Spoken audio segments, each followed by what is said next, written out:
and you will have 45 to 60 minutes to present this topic, and we will have another 30 minutes for question and answer session. To all participants, please make sure that your camera is on and the microphone is off, and please write down your questions, comments, and responses on the virtual chat, and I will read it later during the question and answer session. Melissa, time is yours. Thank you, Milda, and it's wonderful to be here and to see your faces. I have to admit, in Australia, my students, it's hard to get them to turn on their video. Sometimes they don't have bandwidth, but it's lovely to see all your faces. I'd like to begin by thanking the University of Brawijaya for this opportunity to join you. It's wonderful to be in conversation with you on this topic and to see this program connecting different parts of the legal profession and different parts of the world on this topic. So what I'm going to do is briefly share my screen and then I'll continue.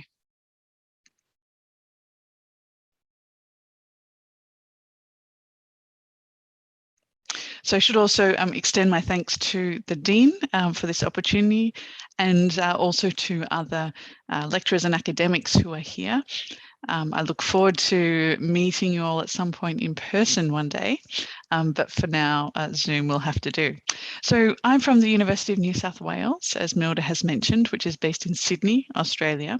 And we're really proud to have a strong connection with institutions and academics across the region.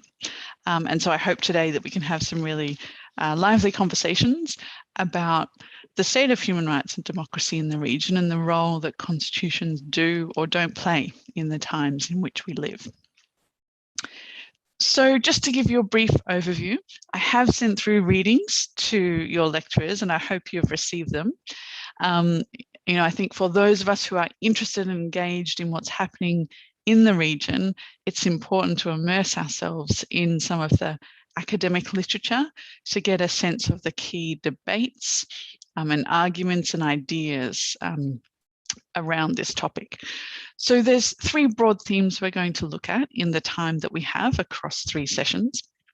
The first today will be focused on constitutions and the development of constitutions in the region, the idea of a constitution, and in particular, the role that constitutions are playing at the moment in COVID-19, the global pandemic, and how we see trends in Southeast Asia that reflect many of the trends around the world. The second session will allow us to go deeper into that, particularly looking at emergency powers. And this is obviously one of the more controversial and lively topics, precisely because of the issue that emergency powers can potentially lead to the danger or threats to protection of human rights, compromising rights potentially in a range of ways. And I think many of us, given that both you and I think are still in lockdown at the moment, have that very real sense of the different kinds of limitations that are being placed on human rights at the moment. The usual freedoms that we enjoy of movement and so on are limited at the moment. And there are questions around how, whether that's proportionate, is it balanced, is it proportionate to the risk that we're currently facing, and how far is the executive going in the powers that they have? What are the checks and balances on those powers? And in particular, do we see the courts playing a role in acting as a check and balance on those powers in order to ensure a broader protection of rights? And then next week, we're going to focus more specifically on Myanmar. Myanmar is a jurisdiction that I've spent some time looking at over the past few years, and I think is particularly important at the moment, given the military coup earlier in the year.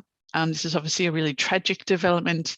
It is one that has a hugely negative impact on human rights, not only in Myanmar, but potentially for the region, given that this may in the future potentially lead to further movement of people and displacement and migration, as well as protracted and long-term conflict inside the country, in effect destabilizing the region. And of course, in particular, for many years, issues facing the Rohingya have been in the global media as a key human rights issue. And so the reading that you have is some work that I've done on that area. Okay, so for some, what are the broader themes then and debates that tie this together? So what role do constitutions play in Southeast Asia? As I'll talk about a bit today, many scholars like to discuss and debate the role that constitutions play, acknowledging that they might play different roles and functions in different contexts, and that they might be influenced by different legal traditions, different ideologies, and different political systems. And that in turn influences protection of human rights. The question around how is law and constitutions being used in times of crisis, and we'll talk about the COVID-19 pandemic as our key example. And then in particular, what about the executive? Do we see the executive going too far, so overreach in Southeast Asia with their powers, or are they in effect not doing enough to address the COVID-19 pandemic and public safety? And then finally, are there effective limits on this power of the executive during an emergency? Or is it the case, as some scholars have said, that the executive is actually not subject to any limits in a time of emergency? So those are some of the scholarly debates. So for today in particular, in a minute, I will ask you to introduce yourselves, although I know we're a lively bunch, but I'll explain how we're going to do that in just a moment. I'll talk a bit, first of all, about the idea of a constitution. What are some of the functions that we commonly associate with a constitution? And why do we see a wide variety of regimes, from democracies to authoritarian regimes, using constitutions? I'll talk a bit about how scholars have tried to create categories or classifications of constitutions, and whether that helps us to understand constitutions better, as well as the limits of those typologies. I'll then turn a little bit to give a brief overview of constitution making processes across the region and some of the variations that we've seen in when and how constitutions have been made or amended.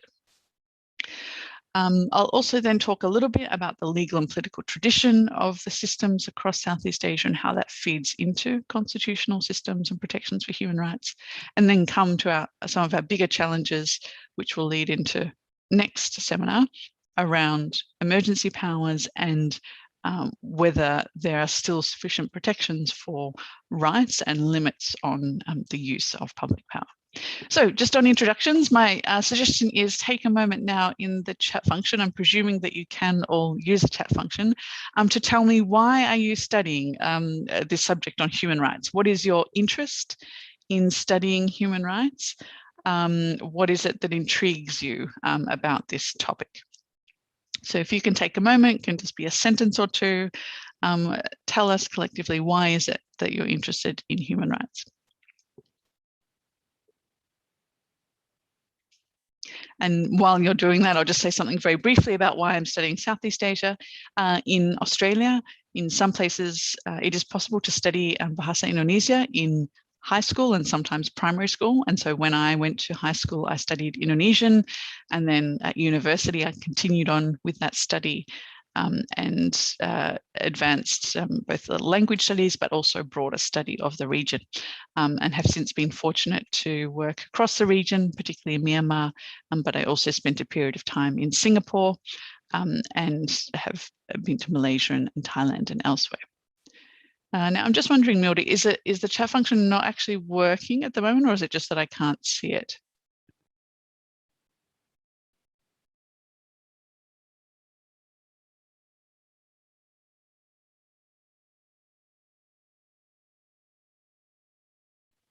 Okay, I'll move on, but I hope that you are able to use the chat function at some point. Okay, so what is a constitution? What do they do? On the screen here, we have a map of the region. Some scholars would say that constitutions are like power maps. So we're used to the idea of a map as setting out places. It gives us a sense of location and where things are. In a similar way, a constitution has been said to be like a power map, in the sense that it gives you an idea of where power lies within a legal and political system, who has power, what are the limits on that power, and how different institutions relate to each other. Beyond that idea of a power map, there are a number of other common functions and roles that are associated with constitutions in a more traditional sense. So we often talk about constitutions as being a social contract, that it is a way to make a set of commitments. In many ways, these are sort of public commitments, they're shared commitments, but it's also a way of what's often referred to as self-binding, or this idea that those who exercise public power should be bound by certain limits for the good of people. Some people would say constitutions are like a covenant. It brings the people together. There can be a sense that this is more communitarian, and it brings people together in an alliance. Constitution is also, of course, a framework for governance. It enables a legal and political systems processes of governance to be made known and clear to everyone, and to facilitate the relationship between different institutions of power. And I guess behind this idea of a constitution is in many ways the assumption that rulers have a tendency to overstep their powers. And so in many respects, the constitution is designed to limit those who are holding public power. And that has direct implications for human rights. In addition, it has become more frequent that constitutions establish various accountability mechanisms or integrity institutions. So that is, constitutions not only establish the parliament, the courts, the executive, and limits on their power, but also establish what is sometimes referred to as fourth branch institutions or integrity institutions. Now, in Indonesia, these are things like the Anti-Corruption Commission. It can be things like human rights commissions, electoral commissions. So these are institutions that are designed to be independent of government and in some way have a supervisory function or an accountability function. So they make sure that the three main branches of government are acting within their powers in different ways.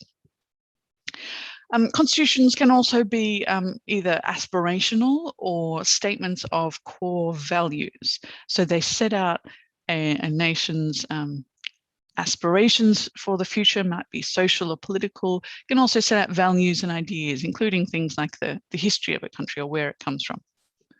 And then finally, on this traditional view, it's often said that constitutions are designed to be, a final agreement, a settlement among people that is to last and to endure for an extended period of time.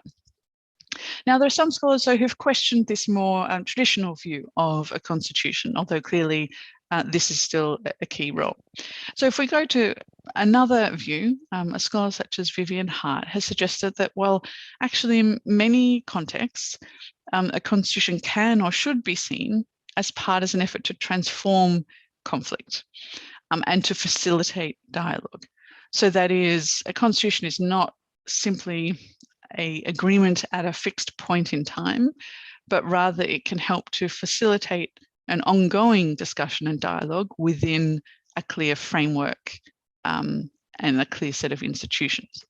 So on this perspective, a constitution can actually be more responsive to some of the future uncertainties. None of us know how the climate crisis will play out. None of us know how AI will impact our lives in the future. And in this way, a constitution is in some sense responsive to some of those uncertainties about the future, and also about the need for inclusiveness of the people. So this Hart's emphasis here is really on a constitution as a conversation, as a dialogue. It is, while on one hand it is still a point of agreement, and it is in that regard a landmark, an important point in time, it also acts as a way to help transform conflict. And certainly an obvious example here is countries that have experienced periods of war or internal conflict, and where a constitution making process might be part of, or either before or after, a peace agreement of some sort. And so it's helping to facilitate that transformational role of conflict. And then again, on this view, a constitution is not so much about majorities or the differences within society, but is trying to draw out commonalities. And so constitutions may often be at a relatively high level of generality in order to be inclusive as possible. So I think this second way of thinking about constitutions opens up broader possibilities.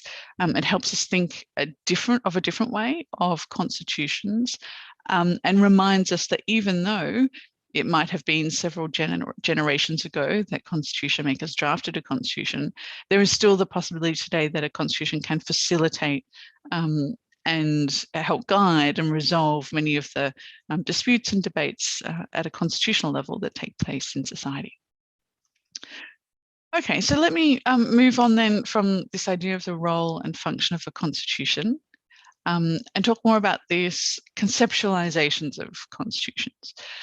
So there are obviously a wide variety of constitutions around the world, of different types, drafted at different times. And many scholars have tried to think about, well, what does it mean to try and classify constitutions, or how do we meaningfully account for different types of constitutions and the different roles that they play?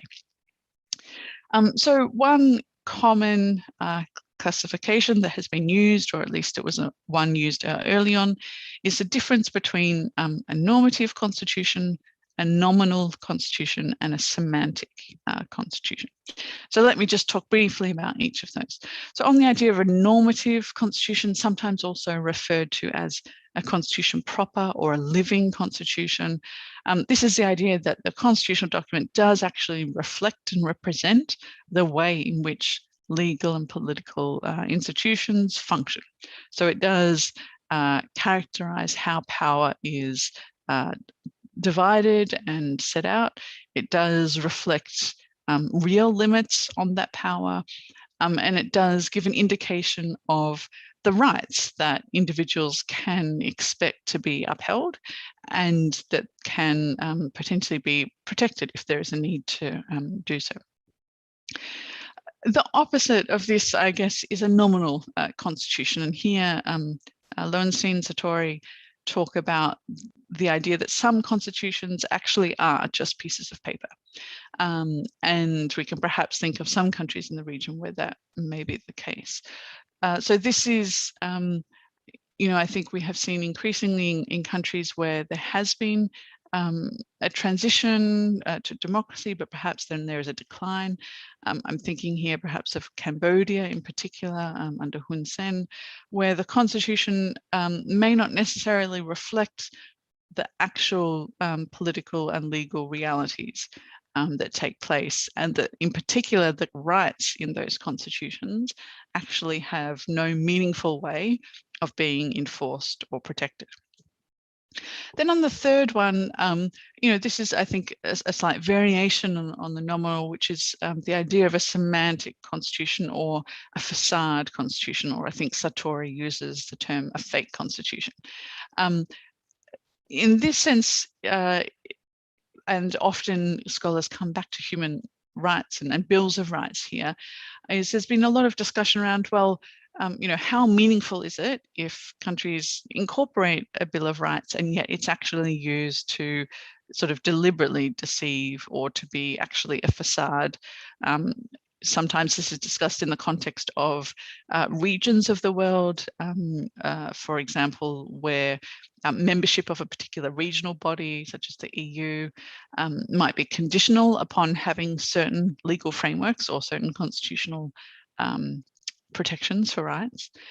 And scholars such as Sartori have been conscious of the fact that actually it can be quite easy to be deceived by the written words and text of a constitution. So that's one way of thinking about typologies, but I do think there are significant limits. And let me just go to one more and then we'll talk a little bit more about those. Just to note, there is someone I think who may have their microphone on. So if you can just double check if that's you. Thanks. Scholar Professor Albert Chen from Hong Kong has done some excellent work thinking more broadly about the Asia-Pacific region. And so in his view, there's a slightly different way that you can classify constitutions, although again, I think this maps similarly to Sartori and Lowenstein. So he refers to the idea of genuine constitutionalism, communist or socialist constitutionalism, and hybrid constitutionalism. I think in each of these cases, we can think about how that affects constitutional rights in particular. So in the first category, genuine constitutional, I think this is quite similar to Sartori's idea of a constitution proper, or a real constitution. And he identifies countries such as Indonesia, India, Hong Kong, and so forth, where the constitution that is enforced does reflect the legal political system, and where there is meaningful avenues to protect human rights to some extent. The second category he uses there is communist or socialist constitutionalism. I think what characterizes China and Vietnam in particular is one, the absence of constitutional review. So there is no court where you can bring a case for the protection of rights. So unlike Indonesia, there is no constitutional court. And in addition, that raises questions about, well, what meaning does human rights have in a constitution if there's no court forum where questions and disputes can be raised about possible breaches of those rights. And then this last category, I think this really indicates to us just how limited these classifications are, is the idea of hybrid constitutionalism. Now, I think this term hybrid constitutionalism is perhaps more of a residual category than it is useful. So it's kind of the leftovers that are perhaps harder to classify. And so here, in terms of the Southeast Asia region, you can see that Professor Albert Chen includes quite a number of countries from the region. So I think there's lots of work and thinking for us to be done around this idea of hybrid constitutionalism. I think what Chen is thinking of here is the idea that for many countries, liberalism is not necessarily the dominant ideology or motivation behind the constitution. There may be elections, so there may be some measure of democracy, but there are also significant limits on human rights in different ways. And obviously the countries that are listed there are very different and diverse. And so I think for that reason, it requires us to go much deeper into different specific countries in the region. Okay, so one way to do that, I think, is to consider, well, how constitutions across the region have been made? How have they been drafted, and how have they been amended, and how frequently have they been amended? I think when we look across the region, and scholars such as Professor Kevin Tan from the University of Singapore have done some really excellent work on this, looking at the history of constitution making in the region. I think there's a couple of themes that we can identify here. I should say from Kevin Tan's perspective, he focuses on ideas of colonialism, communism, revolution, and evolution as animating themes in the legal and political development of the region. Here I focused more on, well, what political system was in place, or who was in power at the time constitutions were made. So we know there are some countries in the region, such as Cambodia and East Timor, that were under UN administration at the time their constitution was made. So this is where there was, I guess, direct foreign engagement, at least in the process or in support for the process of constitution making. And so that's a very particular and, somewhat unusual atmosphere in which constitution making takes place.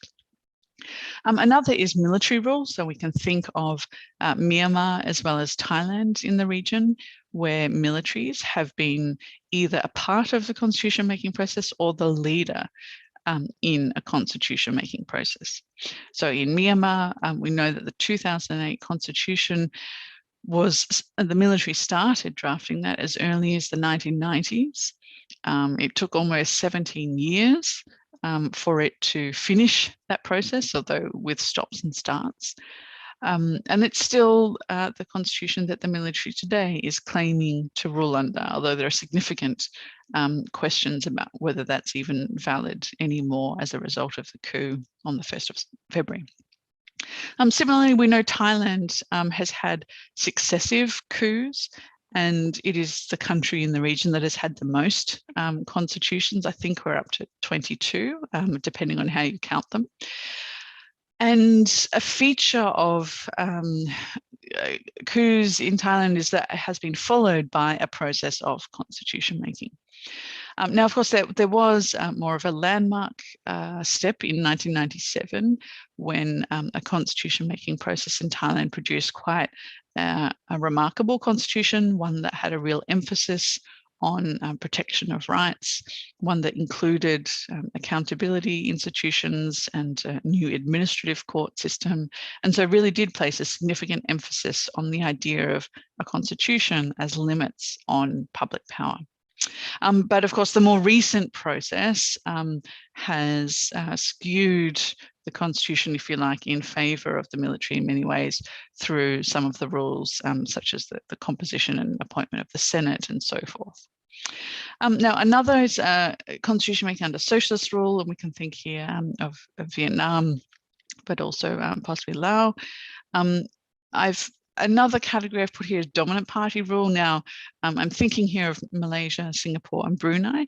Obviously, the initial constitution making process in those countries was actually still during the final stages of colonial rule in Malaya.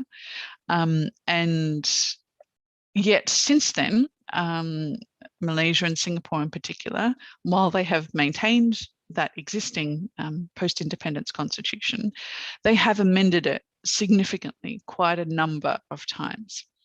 And so that amendment process in many ways took place, particularly in the case of Singapore, under dominant party rule. So under a political system where the PAP has significant control over the constitutional amendment process.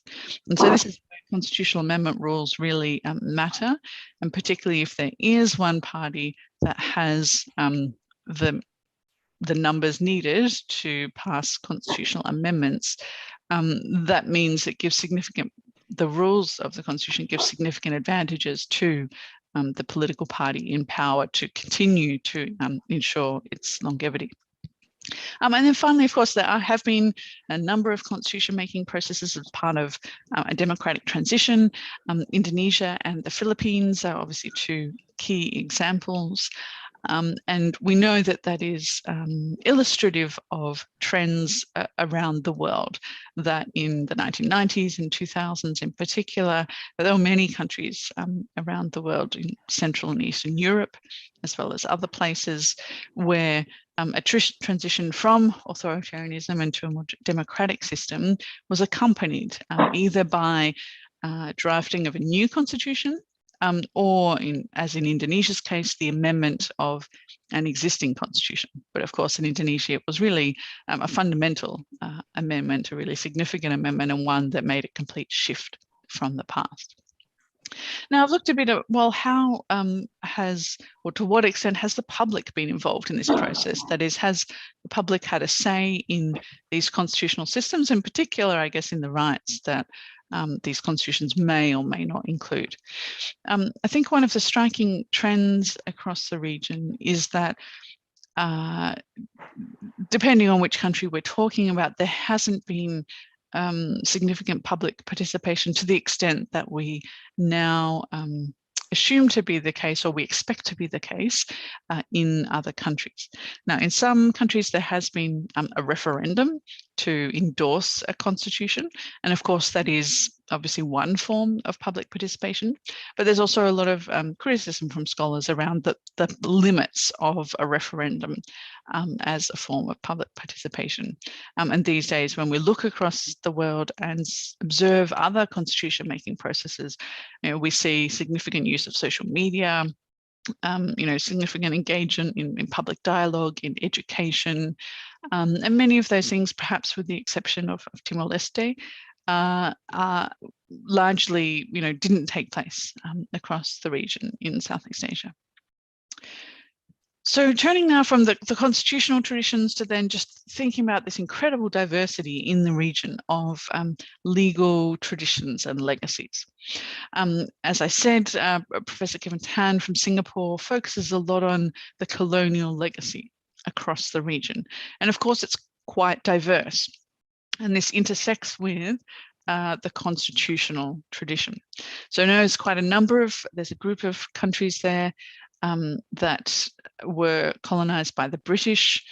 Burma at the time was part of British India, but then you had Malaya, which we now know as Brunei, Malaysia, and Singapore, that all still have or still claim to have variations on the common law system.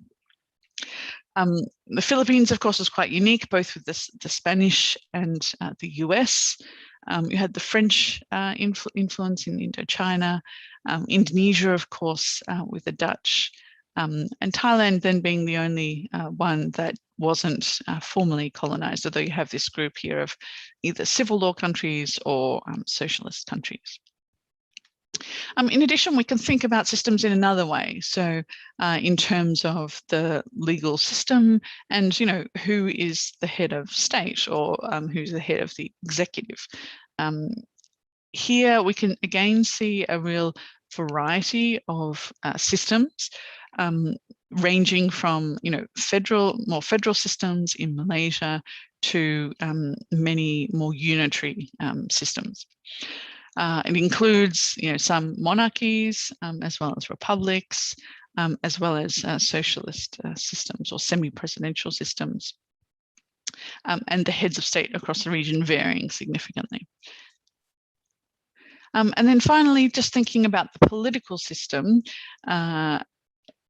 again, there's a significant variety across the region, but with some similarities. So we know that there are still some one-party systems, and I think that's useful to keep in mind, given the limits of, or the way in which rights are talked about in those contexts. So often, if you look at socialist systems, you will see in their constitutions not only rights, but an emphasis on duties. And so socialist constitutions often invert the idea of constitutional rights. That is, they place more emphasis on constitutional duties. So they suggest that citizens have a duty to the state, that they have certain obligations to oblige by the constitution. But what that does is it kind of reverses the onus. So as I mentioned at the beginning, we usually presume that the purpose of a constitution is precisely to bind those in power, because of the risk that they might abuse power. The purpose is not to control citizens, because they are the ones who are not in the positions of power. And so a socialist constitution kind of mixes with that, with this emphasis on duties, and often makes it easier for the state to target people if they are accused of sorry, I was just looking at the chat function, target them if they are, if there is a sense in which they have somehow breached these constitutional duties, and they use that as an excuse to infringe rights. We do, of course, see quite a number of bicameral systems across the region, although there are some unicameral systems. And then, of course, there's a range of different political setups, some systems where it is more of a two-party system, but many that are not. Many where either it's coalition based or, in the case of Myanmar, where you actually have the military still in parliament. Okay, so I come to my final slide for today. But in light of all that, I hope that helps us to start thinking about, well, what are the challenges then for constitutional rights that we see across the region? We live in a time where it now seems normal for our governments to be using various kinds of emergency powers to respond to the COVID-19 pandemic. Now, of course, a global pandemic, a health crisis is serious, it's significant. We know it has affected many people, their health and their livelihoods, and that there is an acute need for governments to ensure that they're doing what they can to protect their citizens. And so we see governments resorting to constitutional emergency powers in some cases, and that has raised questions in some contexts about whether certain action by the government is or isn't constitutional, and whether the declaration of an emergency is justified. It's perhaps been more common, though, across Southeast Asia to see governments using either existing legislation, so this might be health laws, it might be disaster management laws, to respond to the COVID-19 crisis. And then, of course, there's the use of executive power. And again, that might be justified in different ways. It could be through the use of executive orders, presidential orders. And we've seen that in a range of ways across the region, from executive orders that mandate lockdowns, curfews, limits on public gatherings or private gatherings, and a range of other measures. So this then leads us to some of our debates, and I think in the time that we have left, it would be great to get questions or comments around some of these themes. So the first is this question of, well, like, what does it mean to be an emergency? What does it mean to have a constitutional emergency? Is the executive simply unrestricted? Can they act without limits? Or are there actually limits, meaningful limits on an executive during an emergency? And this kind of goes to the heart of the very idea of the emergency, and many scholars have debated, well, is the concept of a constitutional emergency, is it still within the political and constitutional system? Is it still sort of within what is seen to be accepted, or is it effectively going outside of that? Are you effectively allowing the government to depart from the normal rules for a period of time in order to address this emergency? And so some of the readings that we'll talk about next week are around this idea of executive overreach or underreach. And what we mean by that is, actually, often we talk about emergency powers and we assume that it is a situation where an executive, and this could be the president or the administration, where they go beyond what might be considered to be legitimate uses of their power that might infringe on human rights in a range of ways and might not be justified. And so our concern when we're talking about emergency powers is precisely to say we want to make sure that there are still limits on executives during times of emergency.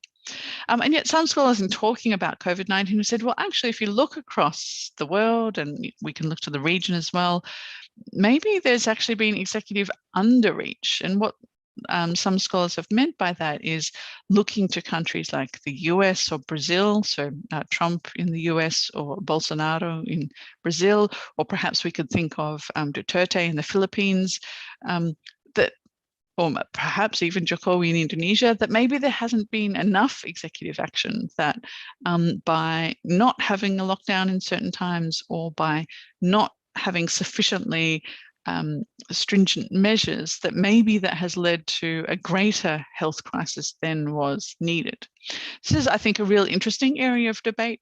I think scholars, when they look across the world over the past year and a half, there's certainly not consensus on what the dominant trend or pattern is, and maybe there isn't a dominant trend or pattern. I think we see in some parts of the world and the region executive overreach, and so certainly there have been questions about whether, Singapore's approach has been, too much or too little, whether the Thai government's approach, has gone beyond what's reasonable and within the constitutional limits of their system or not, or whether there's been inaction.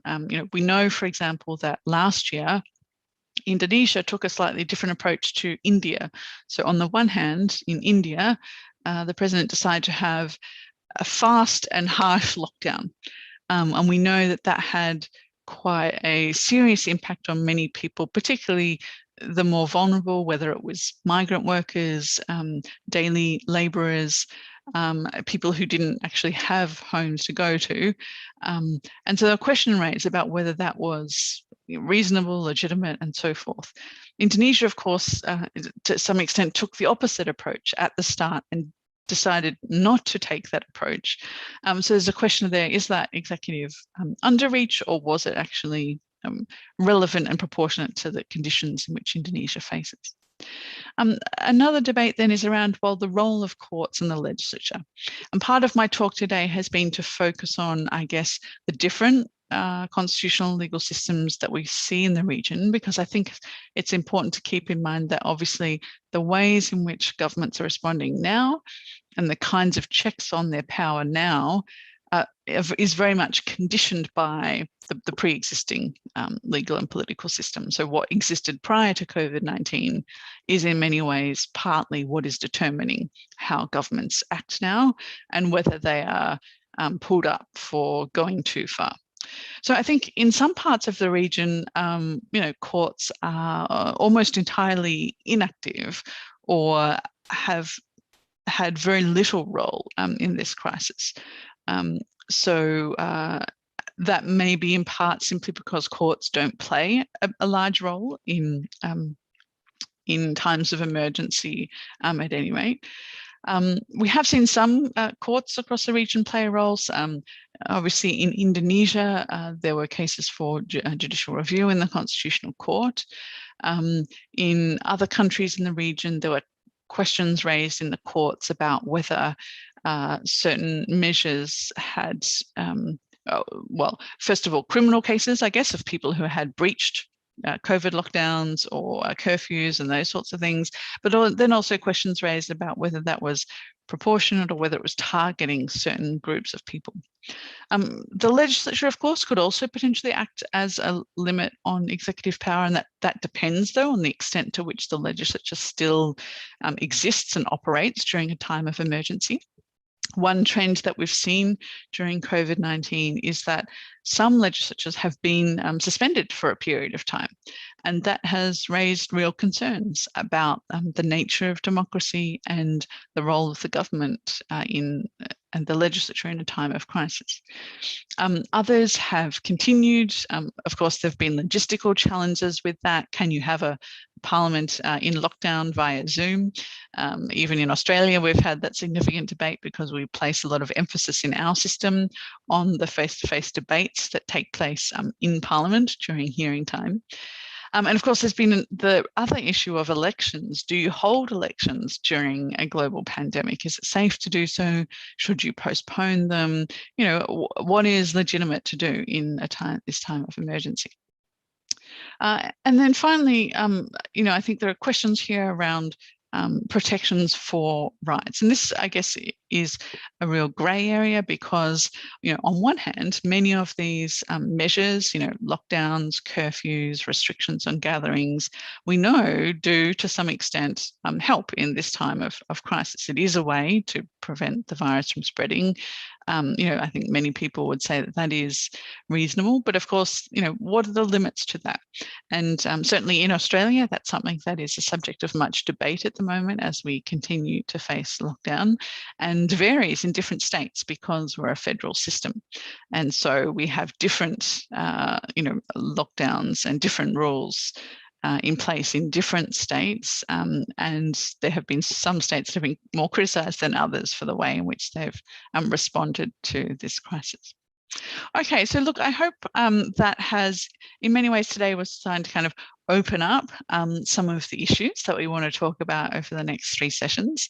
I very much look forward to your questions and comments. Feel free to, raise questions either that are from the readings, if you have read them, or that I've talked about directly today. And of course, many of you, I'm conscious, may have studied constitutional law in Indonesia in particular, and may be familiar with the kinds of human rights that are protected in the Constitution in Indonesia. So we can also certainly, focus more specifically on that if that's of interest to you. So thanks, Milda. Shall I hand it back to you? Thank you, Melissa. It's a very interesting presentation. And although it's a very tough subject, but I think you delivered an enjoyable session. So thank you very much. Before I would like to summarize some of your presentations, I would like to send a warmest welcome to Professor Susi from Pajajaran University. So she is joining us now. Professor Susi. Okay. Hi. Hi, how are you? Melissa, how are you? I'm fine, thank you. I'm so sorry for being late to have to follow your presentation because I just finished had a meeting in my university. But again, I enjoy your presentation, in particular in relation to the constitution making and how to use the emergency power during the pandemic. But as you know, that currently in Indonesia, there is a huge debate whether or not the existing constitution will be amended. So this is one of the biggest issues in Indonesia now, and I'd like to ask you whether, in your opinion, whether this is the right time to have a further amendment. Thank you for your time, and thank you for the moderator. Terima kasih, Prof. Susi. Thank you very much for attending our public lecture. So she also has, I think can you see the virtual chat, Melissa? Because yes, I can. Shall I respond to Prof. Susi first? Yeah. Yes, there are actually 4 questions, but I think it's better to respond to Professor Susi's questions. Time is yours. Yeah, thank you, Professor Susi. Lovely to see you, and I hope we can meet in person again soon. I think you've raised a really important issue.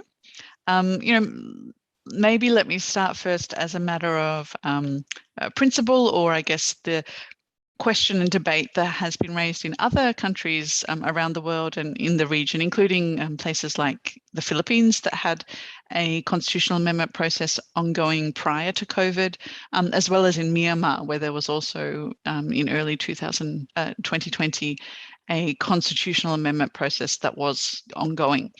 I think many scholars would say, well, an emergency is not a time to be amending the constitution, right, at a normative level. That an emergency is a time of crisis. It's a time when the government, needs to focus its energies on dealing with that crisis and with the social and political implications of that, and ensuring, in this case, that the safety and health of the public. And we know that COVID in particular has taken a huge toll on governments, that it requires enormous resources, it requires a huge amount of support from the administration, from the health sector in particular, and that's time consuming and should deserve, I think, the significant and primary attention of our governments at this time. But obviously, responses to whether you should amend a constitution during a time of emergency vary. My understanding is in the Philippines, they did postpone their discussions for some time.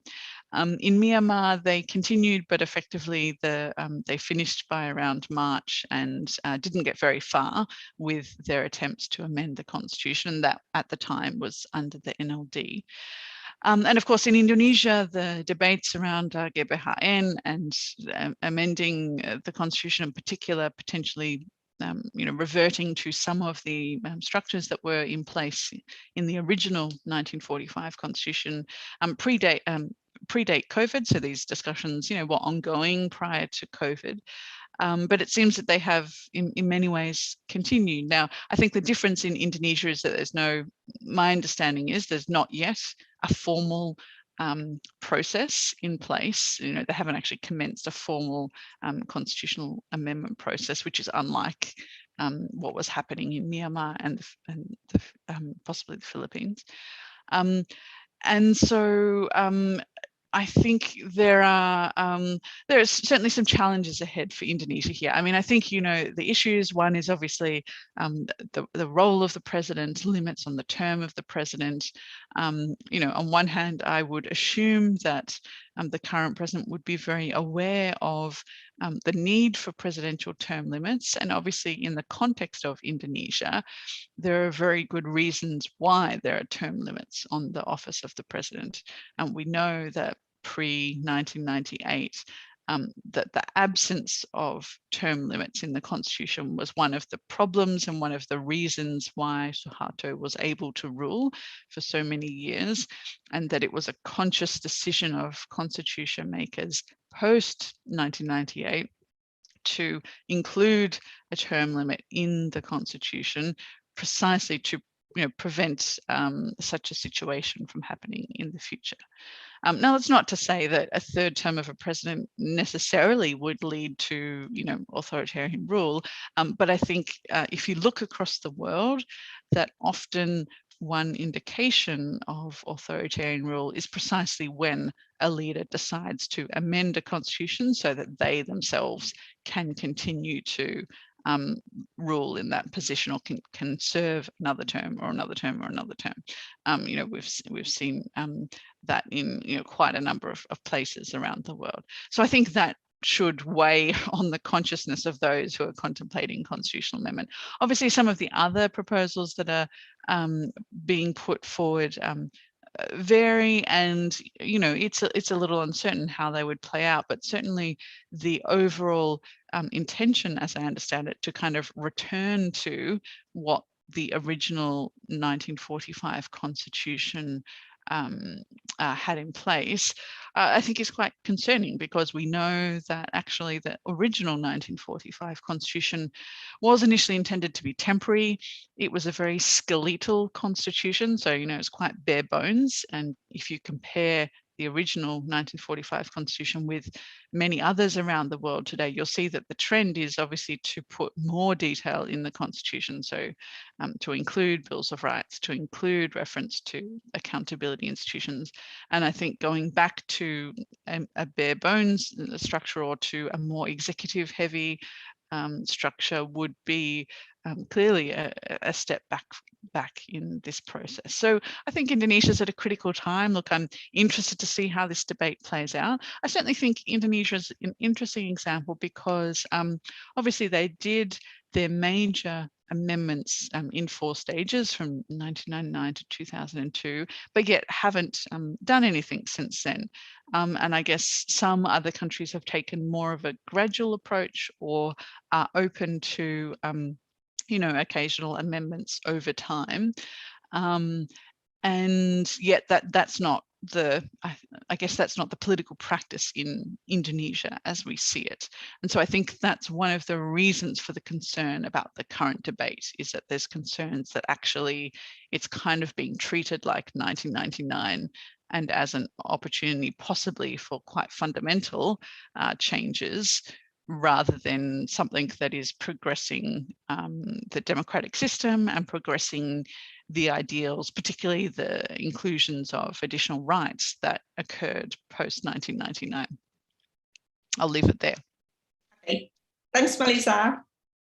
Thank you, Melissa, and thank you, Professor Susi, for the very tough questions at the beginning of the discussion. But let's move on with the questions that have been delivered in the virtual chat. There are actually 5 questions, Melissa, and then I think when we read all of the questions, it is actually related with the challenges that are related to the human rights protection in Southeast Asian countries.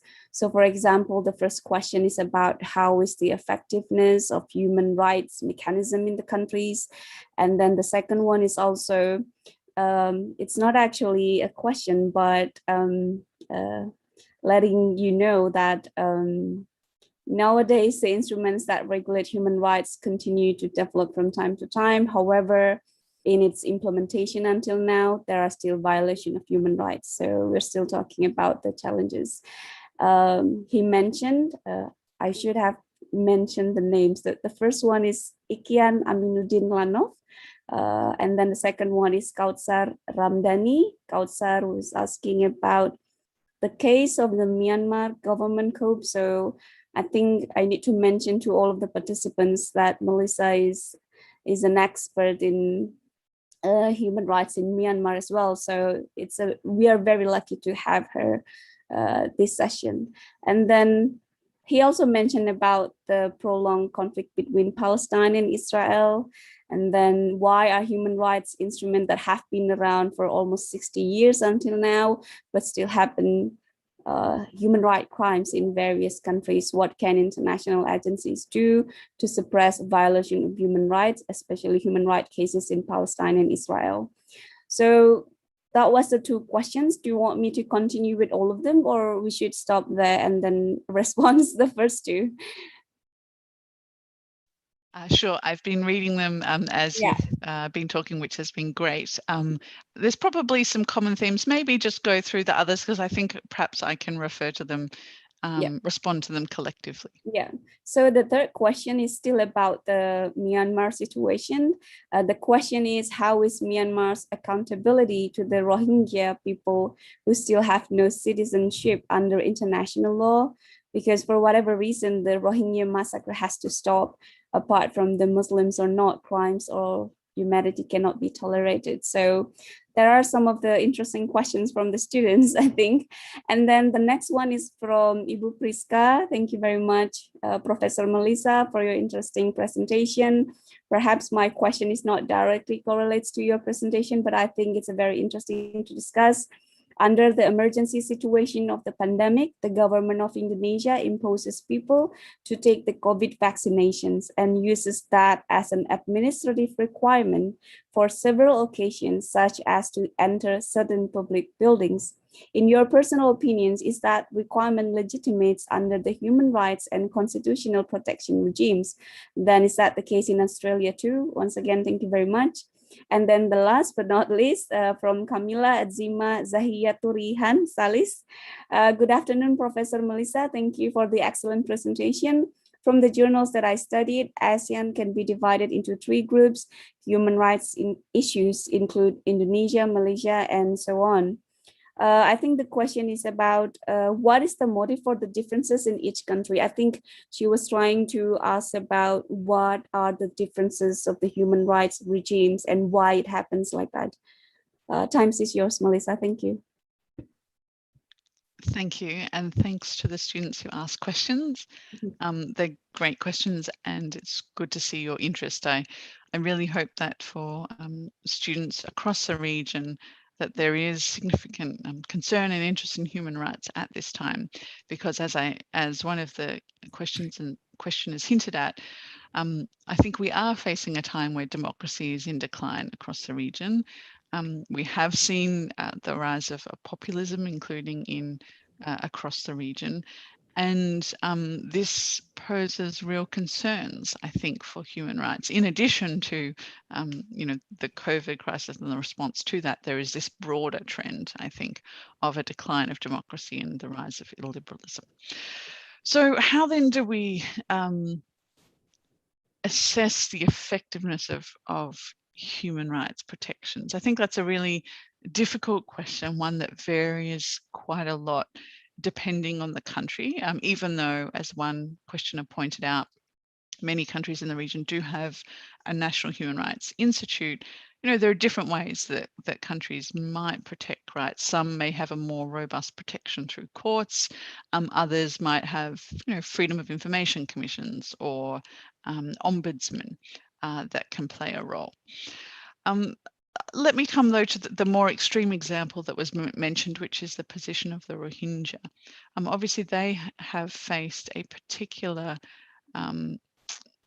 concerning situation, really urgent and acute situation, in that there has been, conflict in Myanmar or confrontation by the military, and in 2016 to 2017, we saw the mass migration of Rohingya from northern Rakhine State into Bangladesh. And that was really the largest movement of people that we've seen in a short space of time in the region. I think something that is of ongoing concern, and as you mentioned, poses particular challenges during COVID-19, given the precarious nature of refugee camps and the very real challenges of trying to restrict the virus in such a difficult situation.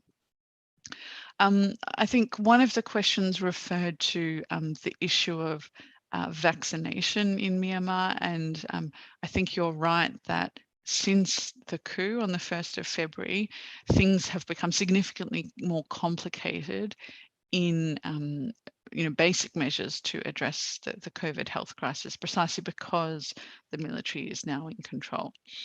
So on one hand, Myanmar, I think, was quite similar to Indonesia in seeing a really significant number of COVID-19 cases this year, acute shortages of oxygen, and probably the worst case across the region in terms of a shortage of doctors, of resources, and of healthcare workers, in part because these same people had actually bravely sought to resist military rule, and many doctors had actually been imprisoned in Myanmar because they were opposing military rule. So a very complex situation and tragic situation. But I think there has been some vaccination in Myanmar, but there has still been reluctance because in places where it is overseen by the military, people don't want to give in to that and don't want to acknowledge the way in which the military is claiming to rule the country, which they very much see as illegitimate.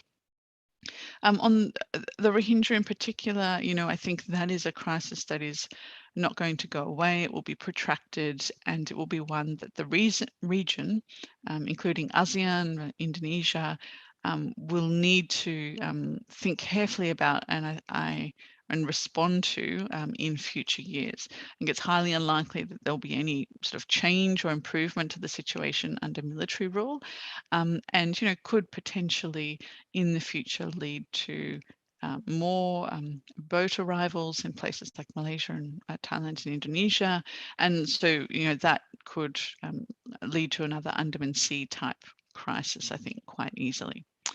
So the last question, I think, was more around so Indonesia specifically and the government's response to COVID-19 there. I mean, first of all, I think it is worth acknowledging the significant challenges. Indonesia is a country that has different challenges to Australia. The numbers of people who are daily labourers, the number of people who might live in very precarious housing situations, the number of migrant workers, the scale of the challenges that you're dealing with are very different. I obviously share with many human rights activists the concern around the Perpu that was issued last year, and the potential for, and I think that has now been sort of become evident, for corruption particularly in the economic response of the government to the crisis and the way in which that was managed. And I think that's a very real concern, and one that continues to trouble Indonesia, and is made more troubling by the fact that institutions that are supposed to be independent, like the Anti-Corruption Commission, have faced huge challenges more recently, and if not, have been are in the process of being subdued, or certainly don't have the same measure of independence that they once enjoyed. So I think it's really quite difficult times. We have to be realistic about these situations, and I am encouraged, though, by the many brave people, whether it's academics or those in civil society, who have been willing to speak out about these issues. I know that even simply the act of academic freedom is very much under pressure in Indonesia at the moment, and I think that's worth acknowledging here in this forum. I know that speaking in Zoom, and certainly being in another part of the world, means that I have no sense of the reality of that and of the pressure of that, but I do want to acknowledge the fact that your lecturers and professors do face challenges and choices in the way they teach, in the things they speak about, in what they feel they can say publicly. And it takes a lot of bravery and courage for professors to be willing to disagree with university management, to be willing to criticize, or even just think critically about the current government. And I think that should be a feature of a democracy, right? A democracy is in part a place where people can share opposing views and different views and talk through ideas, and be willing to ask questions, and to be encouraged to think differently about how to approach problems. And so if we don't allow that opportunity for criticism and debate and discussion, I think we're limiting the very nature of the democracy that we have. Yeah, look, I hope that is that addresses the questions in some ways, and thanks so much to the students who asked them. Thank you, Melissa. I think it is very unfortunate to see the current situation related to academic freedom, especially in Indonesia. And I think this also happened in other countries, and maybe we can discuss about the specific topics on the next session. Or so I would like to inform as well to the participants that Melissa will have 3 sessions with us. So this afternoon is the first one. So if anyone still wants to have a question related to the constitutions and human rights, everyone can still write down the questions on the virtual chat on the next session. So we still have another 15 minutes, and I would like to read the last questions from Pak Leopold. He's asking on the decline of respect for human rights worldwide, facing the flood of immigration from conflict areas, the emergence of ultra-right governments or policies, terrorism, it seems countries, even those considered as the stronghold of human rights, have their human rights standards compromised. Is it just temporary phenomenon, and how to reverse it, or do you think that it's irreversible? Thank you, Melissa. Thank you, Leopold. So this is a big question. But I think in order to have hope, we have to hope that the situation is reversible. And I think in many respects, there is reason to have hope. Obviously, some countries have gone in and out of democracy. And so what I think the current situation reminds us of is that it's never a linear process. It's never simply a matter of shifting from authoritarianism to democracy, and that's the end of the story, right? I think it reminds us is a democracy and ideas of constitutionalism and human rights are something that we very much struggle for. It can be an ongoing struggle. It can change as governments change, and yet our hope in constitutional systems and legal systems is that they, to some extent, are able to withstand that, to prevent that, or to reduce the level of democratic decline. And that's really where a lot of the debate is among scholars at the moment, is, well, how much can constitutional design really help to prevent democratic decline, or to prevent human rights violations, or is it more? Does it more come in at the protection stage? So, in terms of this question of how to reverse it, well, I think there's a number of things going on in the world. Talking about the US, for example, is quite different from talking about what's going on in Indonesia. So we probably have to be more specific about where we're focused on. If we, I guess, just come back to the region, again, there's a number of different situations that are playing out. Obviously, Myanmar is perhaps the most extreme and the most concerning. And in being realistic about that, I think we have to understand that it's probably going to be like this for quite some time, and that countries in the region, including Australia, should be doing what they can to help people, particularly those who are at risk, whether it's scholars or civil society activists, to help them simply because of what is likely to be a very protracted situation. I think other countries across the region, it is much more fluid, and that there is still a strong civil society in many parts of the region. And often I think that's where our greatest hope is, right? And in particular, someone who works in a university, I do like to think that students can often play a key role in reminding governments of their responsibilities, of reminding governments of the limits on their power, and of advocating actively for human rights. And so I think students as the next generation really are the future in both addressing this reversal in decline and also addressing this decline and also working to reverse it. Thanks. Thank you, Melissa. So I would like to invite other participants to ask questions, but although that your presentation today is about Southeast Asian countries, but perhaps you could inform us about the current situation in Australia, whether there is also a declining democracy related to the COVID-19 situation. Sure, thanks, Milda. So yeah, the situation in Australia, look, it's interesting times. You know, I have to admit my mind at the moment is much more in Myanmar than it is in Australia. But, you know, for example, we have had there are slow and gradual removals of restrictions on freedom. So, for example, over the weekend, we were allowed to have a picnic with 5 people. And so when you went outside, everybody was having a picnic, which is quite funny.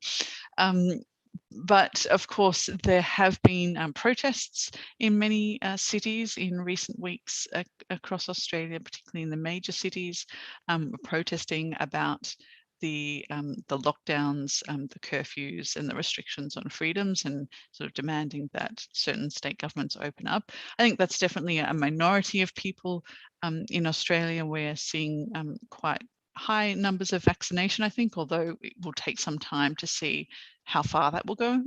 But it looks like we'll be on track to meet what governments are saying should be sort of an 70 or 80% vaccination rate.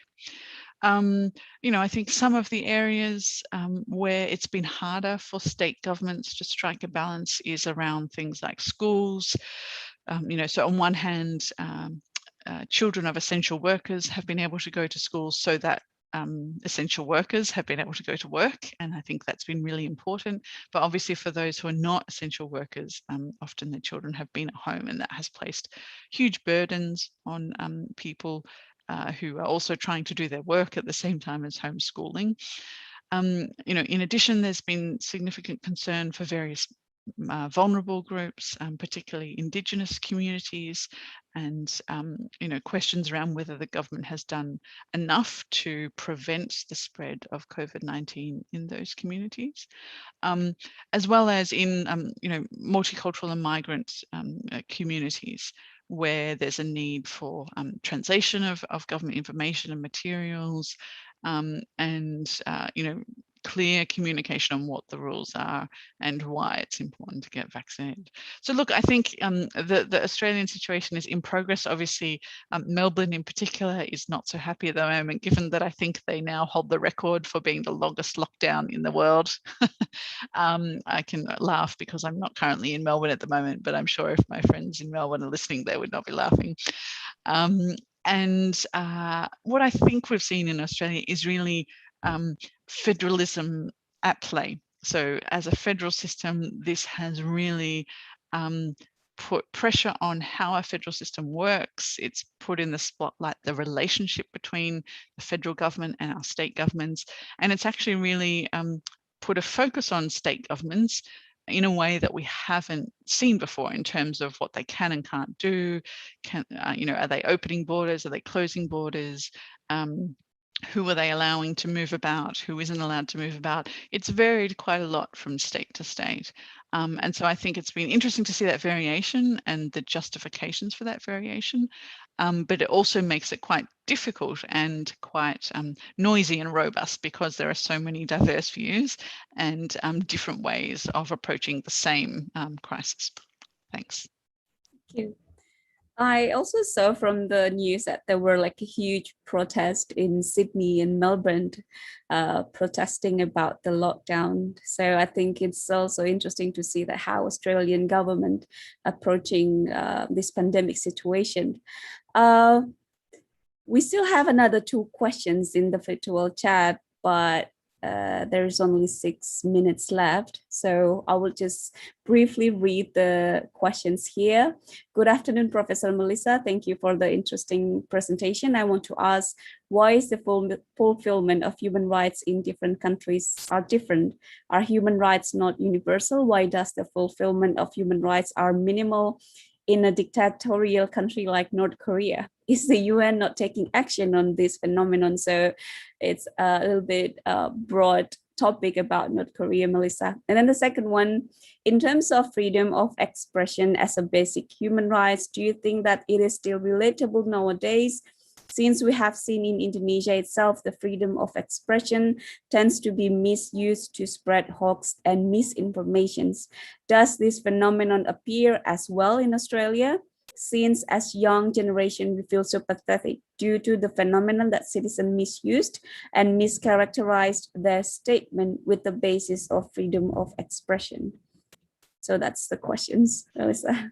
Thank you. If we had an hour, I could maybe do justice partly to those questions, but I'll try to respond to them briefly. On the second one, look, we not to the same extent in Australia, but certainly we still have had some serious issues. So, for example, certain members of federal parliament who are effectively anti-vaxxers, so who are people who are either spreading lies or rumours or misinformation about vaccines and the importance of being vaccinated. And so there has been challenges around how to manage that and how to ensure that these people who are in public office and who people see prominently in the media, how to ensure that's not skewing and affecting the current vaccination drive. But yeah, as I said, I think it's quite a different situation, perhaps, or a much smaller scale than Indonesia. The second question, perhaps I'll relate it to Southeast Asia, which is to say, obviously many people in Myanmar over the past few months have been calling for UN action in the country. That is, they are, increasingly, they understand the severity of the situation of the military takeover. They disagree with it fundamentally. Many people would say that the elections of 2020, should be honoured, that the NLD should be allowed to take office, while others would like to see more revolutionary things take place. I think the challenge is that as we've seen, the UN, is not going to take action in the sense of going to the country and, providing armed forces, if you like, but it's much more slow and gradual steps. So the main step at the moment is at the UN Credentials Committee, where there is a question about whether the UN will recognise the military representative, or whether the UN will recognise the representative from the NUG, which is the National Unity Government. This is the kind of coalition government that is in opposition to the military and that is claiming, more of a democratic mandate and is asking the international community to recognise them. So that's actually where the discussion is at in the UN at the moment. Preliminary information seems to suggest that that decision might be delayed for quite some time or might simply be postponed. It is a challenging situation, but obviously the urgency from pro-democracy activists here is very much for the UN and the international community to recognise the NUG and its representatives, and in turn to deny the military representative recognition on the international stage. So I think that's one to watch, but obviously, as I said, that's fairly a slow and gradual process, and is unfortunately not anywhere near what people in Myanmar might hope the international community is doing at this time. Thank you, Melissa. Unfortunately, that we have come to the end of the lectures, so I think we still have another 2 sessions with Melissa, and the next one will be on Thursday at 3 p.m.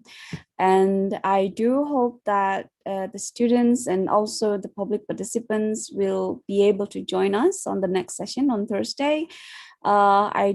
I'm not sure if I can summarize all of the discussion. I think everything is very important, but this session is actually an initial or a general introduction to all of the students, recognizing about the current human rights situation in Southeast Asian regions.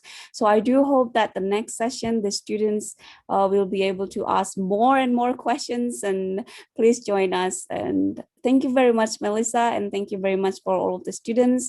I'll see you in the next session. Assalamualaikum warahmatullahi wabarakatuh. Waalaikumsalam. Terima kasih, Prof. Profesor Melissa. Thank you, Prof. Susi. Sama-sama. Ya, Melissa.